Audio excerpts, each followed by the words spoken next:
Naomi Home presents the Barcelona Cozy Outdoor Papasan Chair Assembly video. Before we begin, please make sure to have the assembly instructions on hand to follow along and have all the parts listed.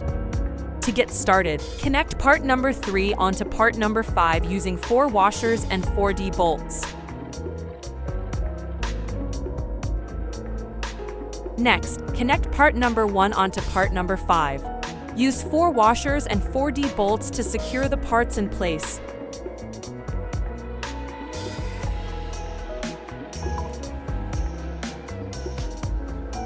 Now, attach part number 2 onto part number 1. Use 12 washers, 4 C bolts, and 4 E screws to attach the parts together.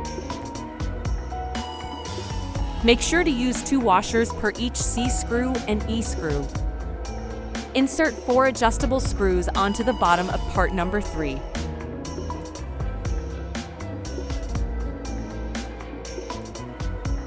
Place part number 6 on top of part number 1.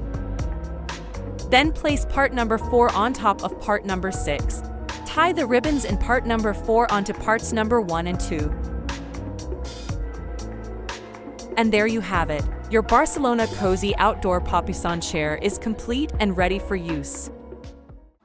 Thanks for watching. Please like, subscribe, and share for more Naomi Home content. You can find the product link and more in the description below.